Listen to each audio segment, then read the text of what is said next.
Olá pessoal, espero que todos estejam bem.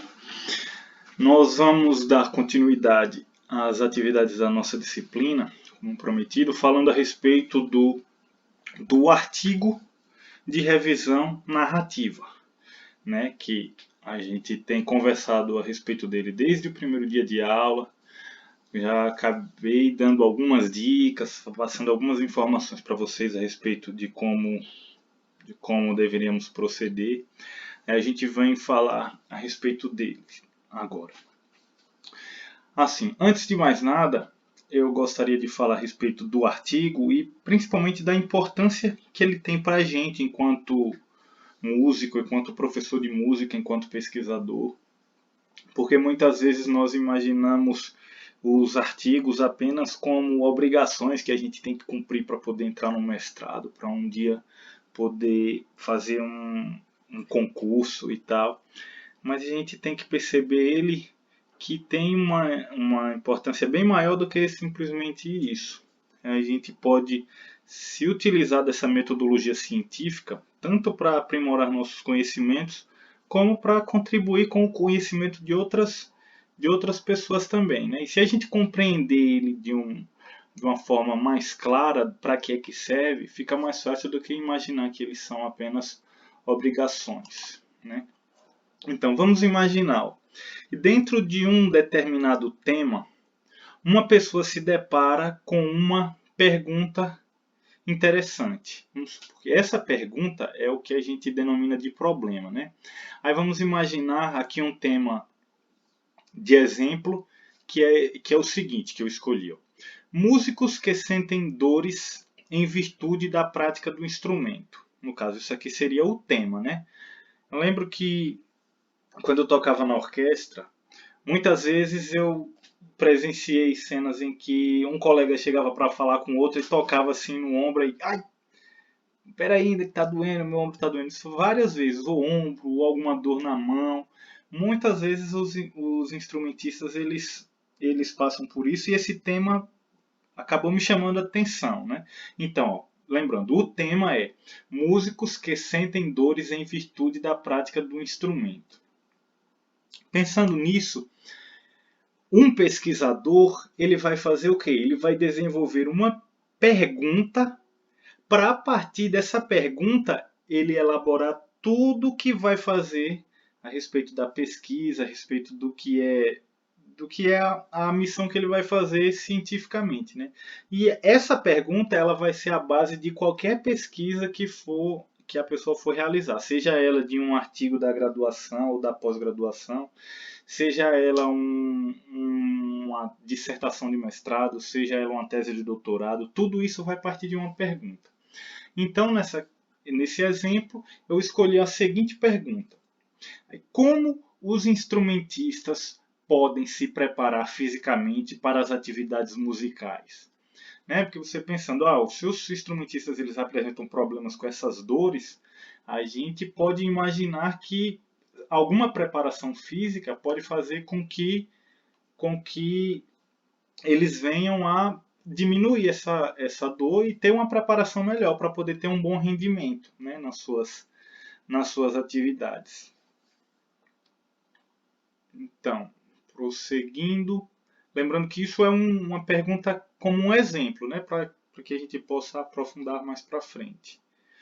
Então, depois que eu estabeleci essa minha pergunta, o que é que eu deveria fazer? Já deveria sair olhando os músicos, faça isso aqui para poder saber se essa alternativa dá certo?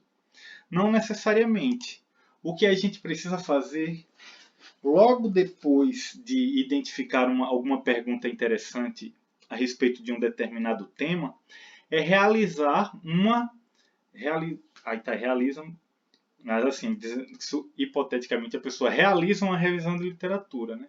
Então, o que a gente tem que fazer é realizar uma revisão na literatura, seja ela através de artigos, seja através de livros, nos meios convencionais, nos meios eletrônicos, para que a gente possa procurar se algum outro pesquisador já teve essa ideia. Porque Imaginem, muitas das perguntas que a gente imagina, outras pessoas na história do país, na história da humanidade, já se depararam com essa pergunta. E a ciência é justamente para poder facilitar isso.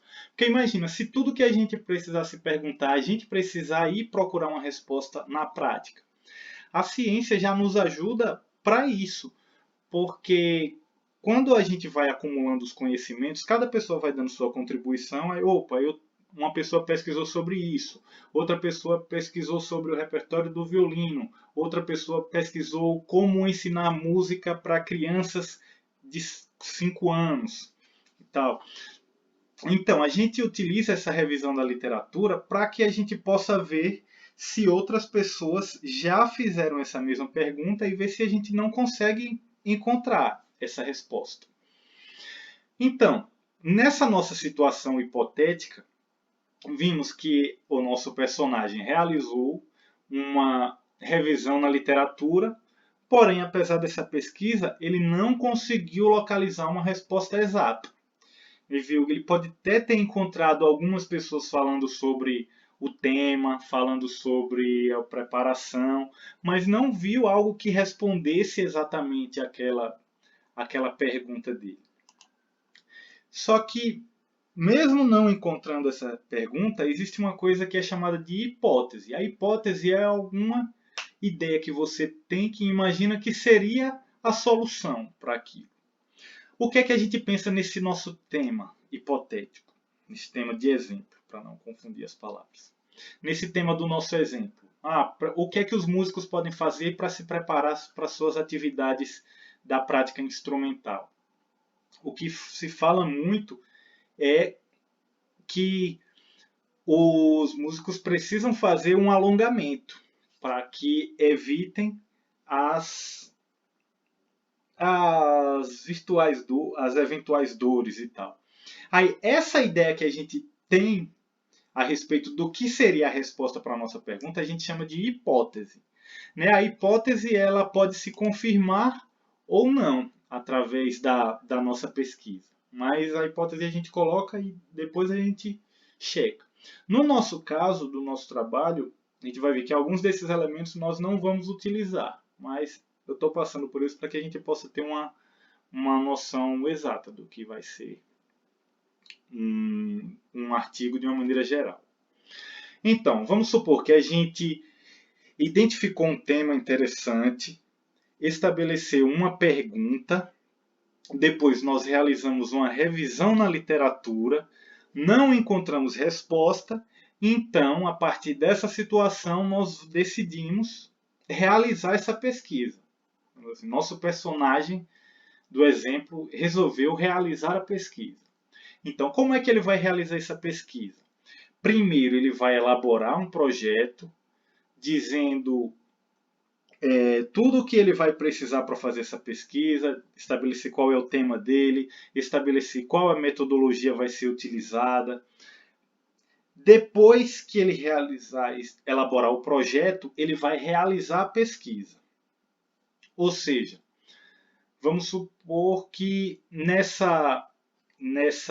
nosso tema, a pesquisa, um pesquisador a respeito dessa nossa pergunta de quais atividades podem auxiliar um músico, um pesquisador ele vai selecionar 100 músicos aqui na cidade de Fortaleza e vai passar várias estratégias de preparação para cada grupo desses 100 músicos. Ele vai escolher 10 e vai passar musculação, vai escolher 10 e vai passar para eles fazer yoga, vai escolher 10 e vai passar para tomarem um suco energético, vai escolher 10 e vai pedir para fazer um alongamento e vai realizar essa pesquisa com esse grupo, com cada um desses grupos de 10 pessoas. Né?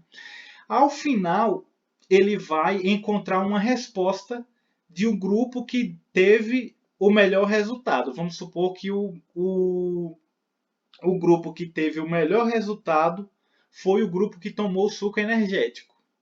Então, ele realizou essa pesquisa e encontrou a resposta. Ou seja, aquela nossa pergunta inicial, qual a estratégia que o músico deve tomar para se preparar fisicamente para tocar. Aí o nosso pesquisador hipotético encontrou que é tomar um suco energético, é tomar o Red Bull que vai ajudar.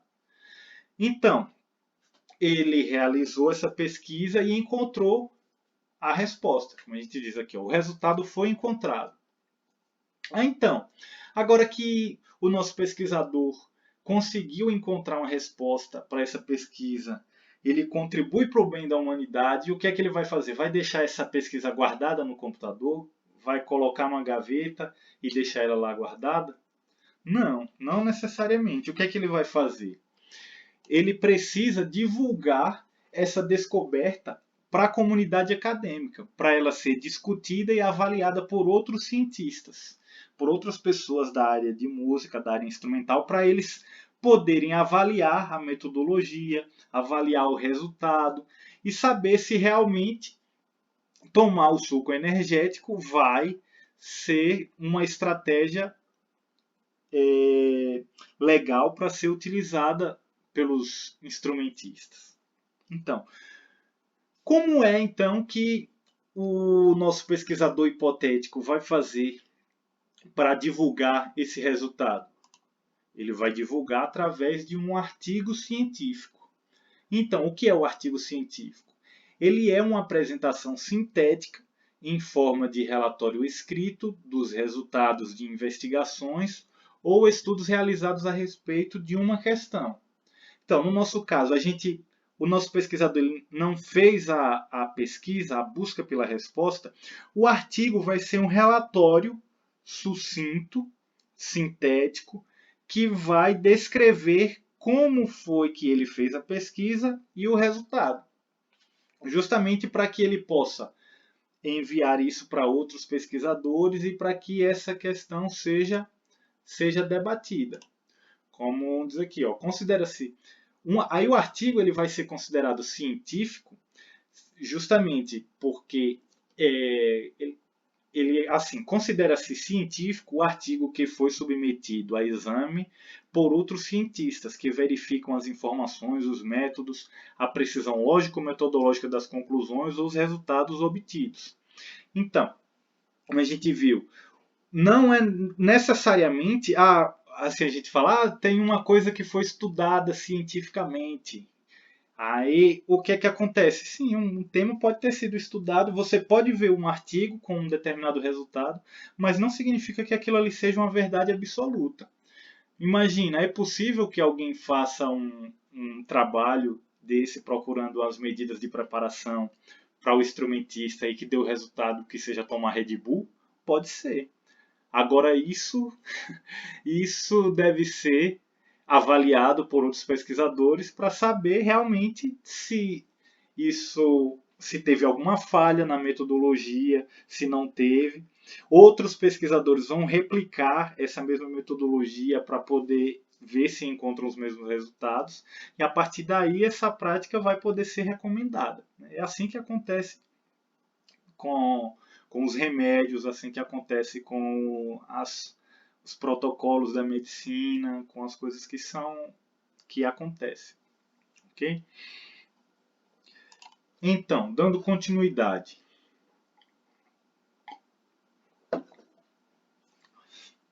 Quando nós tratamos das pesquisas para os artigos científicos, nós temos duas possibilidades. Uma delas é a pesquisa de campo e a outra é a pesquisa de revisão de literatura. Qual é a diferença de uma para a outra? A primeira, que é a pesquisa de campo, ela trata de dados primários. O que seriam os dados primários? Seriam dados como no exemplo que foi do nosso pesquisador. Por quê?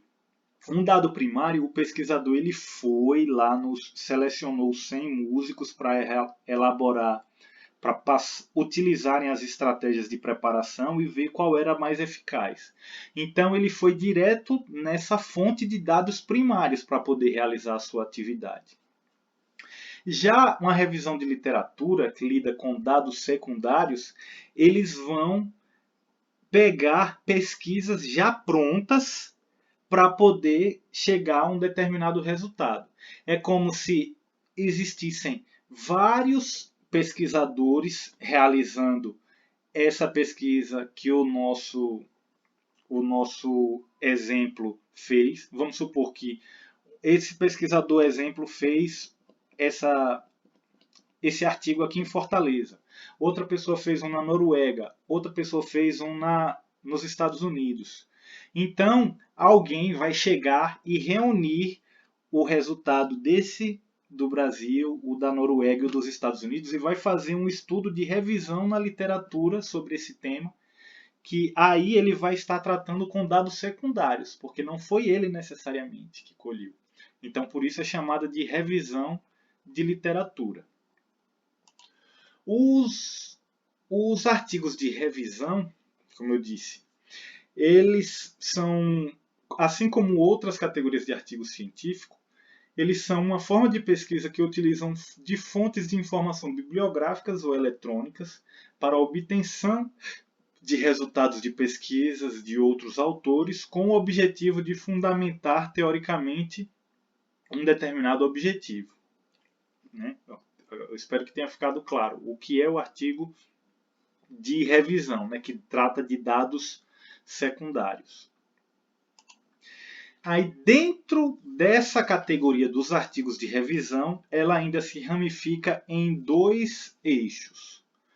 Um dos eixos é o artigo de revisão narrativa, que é o exemplo do que nós vamos produzir na nossa disciplina, e o outro exemplo é o artigo de revisão sistemática. Ah, professor, então qual é a diferença entre um e outro aqui? Vamos olhar. O artigo de revisão sistemática, ele, como diz aqui no texto que eu preparei, revisão planejada para responder uma pergunta específica que utiliza métodos explícitos e sistemáticos para coletar, identificar, selecionar e avaliar criticamente os estudos incluídos na revisão. Ou seja, uma revisão sistemática, ela é feita de uma forma muito criteriosa. Ou seja, eu vou aqui trazer um exemplo de uma revisão sistemática. Aqui, ó. Essa revisão sistemática fala daquele tema que o nosso pesquisador do exemplo tratou, mas não de forma específica para músicos. Ele é um artigo que fala assim, ó, o título dele: Princípios fisiológicos do aquecimento e alongamento muscular na atividade esportiva. Ele trata de coisas parecidas com o que tem na nossa hipótese, né? Lá que fala que o alongamento é o que é uma estratégia para ser utilizada. Então, aqui nesse artigo, se a gente for analisar o resumo dele, ó, ele tem aqui um objetivo que está descrito de forma bem clara. O objetivo deste estudo foi revisar a importância do aquecimento e alongamento muscular, tananá, tananá. E depois ele mostra como foi a metodologia utilizada, porque ele diz, ó, foram utilizados 52 textos entre artigos de base da base de dados PubMed e livros publicados de 1978 a 2008. Estão vendo que aqui deixa bem claro, ó, onde foi a base de dados pesquisada, os livros que foram publicados do ano de 1978 a 2008, e ainda diz mais detalhes. Ó, do total, 18 estavam em português, 34 em inglês. Ele vai, e se a gente for analisar a metodologia que tem lá nesse artigo, ele vai mostrando passo a passo como esses artigos foram selecionados para que ele pudesse depois chegar nesses resultados aqui. Ó. Resultados mostraram que o aquecimento tem por principal objetivo prevenir lesões devido à sua gama de efeitos fisiológicos, a realização do alongamento e tal. Aí ele fala aqui sobre o resultado, faz uma discussão e conclui. Então, a gente pode ver que esse artigo de revisão sistemática, como eu disse, ele é feito de uma forma bem criteriosa, com a metodologia bem amarradinha. Né? A segunda categoria de artigo é o artigo de revisão narrativa. Qual é a diferença? Esse artigo de revisão narrativa ele já é uma publicação mais ampla. ele é apropriado para descrever e discutir o estado da arte de um determinado assunto. Ou seja, ele vai escolher um determinado tema para poder fazer a pesquisa, mas não necessariamente ele vai ter um rigor metodológico tão grande quanto o da revisão sistemática, em que lá você descreve a base de dados que pesquisou, informa quais foram os descritores, que são as palavras-chave que você pesquisou na base de dados. Se foram livros, você vai dizer quantos livros foram, de que ano até que ano você pesquisou aqueles livros. Então, aqui na revisão narrativa não é dessa forma. Na revisão narrativa, não informa metodologia para a busca das referências, nem os critérios utilizados na avaliação e seleção dos trabalhos. Ou seja, em termos de credibilidade, uma revisão sistemática ela tem uma credibilidade maior do que a revisão narrativa. Porque alguém com má fé, ela pode manipular os dados de uma revisão narrativa para poder querer chegar naquele resultado que a pessoa já queria. Tentar chegar no resultado que a pessoa já queria. Mas não necessariamente vai deixar de ser uma proposta que deva ser utilizada. Principalmente porque na área da saúde é mais fácil você fazer uma revisão sistemática, porque existem muitos trabalhos sobre os temas. Você pesquisar, mesmo em português, sobre esse tema aí do artigo que eu mostrei, de alongamento e aquecimento, você coloca numa base de dados no Cielo, na PubMed, você vai colocar lá alongamento muscular. Você coloca esses dois descritores, vai aparecer milhares de artigos. Aí se você, na nossa área de música, em que a gente não tem ainda uma tradição científica muito forte, principalmente no Brasil, se você colocar qualquer tema em uma base de dados, seja da CAPES, seja até no Google Escolar, você vai ver que os artigos são poucos, né? Mas a gente tem que trabalhar para poder melhorar isso, né? Então, a revisão narrativa ela é muito útil, principalmente no nosso caso, na área da música, da educação musical, e principalmente para que seja uma primeira experiência nessa área de produzir artigos, como é nessa nossa disciplina de métodos e técnicas do ensino da música. Por isso que eu acredito que a revisão narrativa é uma experiência legal que a gente pode realizar para poder chegar a um determinado resultado e ter um primeiro contato com essa questão da produção, né, de artigos. Aí um exemplo que eu posso mostrar é aqui desse pesquisador que não é muito famoso, mas acredito que vocês devem conhecer, que é este pesquisador que vos fala, vulgo eu, né? Então, lembram daquele tema do nosso pesquisador hipotético, nosso pesquisador de exemplo? Eu dei esse exemplo justamente de uma pesquisa que eu já realizei, né?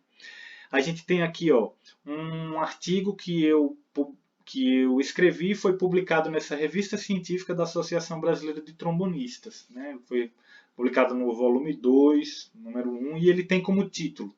O título ele traz o tema, né? Que é Medidas de Preparação para Atividade Musical, o Alongamento e o Aquecimento.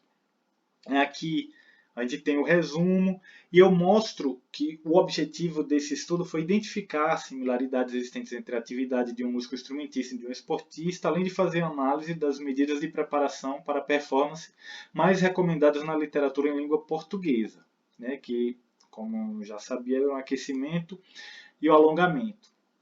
Então, aqui eu fiz uma revisão narrativa. Podem ver que aqui eu não estou dizendo, embora especifique que eu utilizei apenas o material em língua portuguesa, que eu não estou dizendo onde foram as bases de dados que eu procurei, não estou dizendo quais foram os livros, não estou dizendo quais os anos em que esses livros foram publicados. Então o que eu fiz nesse trabalho foi uma revisão narrativa, né? Então, qual vai ser a estrutura do nosso artigo de revisão narrativa? Ele vai ter, a princípio, os elementos pré-textuais, que são esses aqui. São esses elementos aqui, o título, o autor, o resumo e as palavras-chave. Que é como aqui no meu artigo, a gente pode ver aqui, ó, o título, o autor, o resumo e as palavras-chave. Esses aqui são os elementos pré-textuais que nós vamos utilizar no nosso trabalho. Quando em outros artigos você vai precisar fazer o abstract, vai precisar colocar em inglês, assim como depois no trabalho da monografia você vai precisar, mas nesse nosso aqui não vai ser necessário colocar. Ok?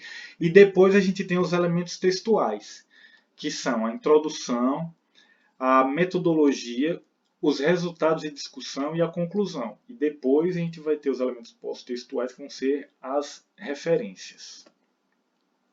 Os elementos pré-textuais, nós vamos ter o título, que, como vocês viram, ele vai trazer o tema da sua pesquisa e depois o seu nome, né, enquanto autor. Depois você vai ter o resumo. O resumo a gente vai detalhar mais sobre ele, porque do que é que vai consistir o resumo do nosso trabalho? O resumo ele deve conter algumas frases sobre cada um dos elementos textuais que estão no trabalho.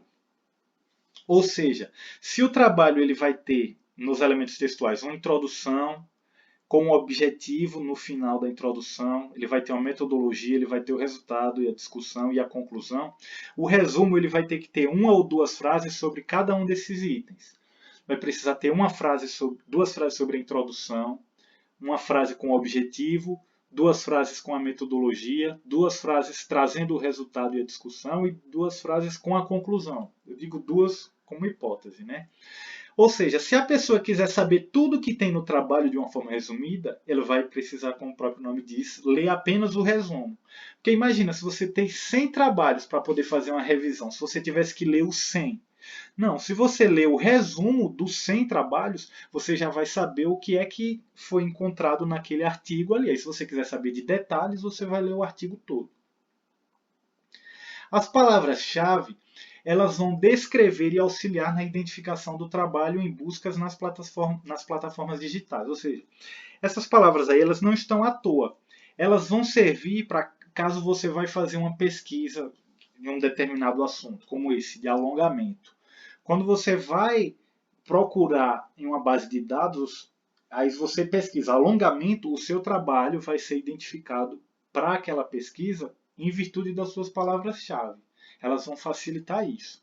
Então, espero que tenham ficado claros esses elementos pré-textuais, né? O título, que vai trazer o tema, o autor, o resumo, que vai ter uma frase sobre cada elemento, né?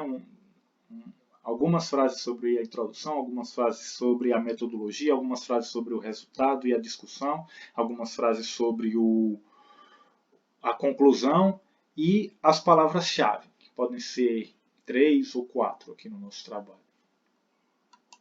Depois os elementos textuais.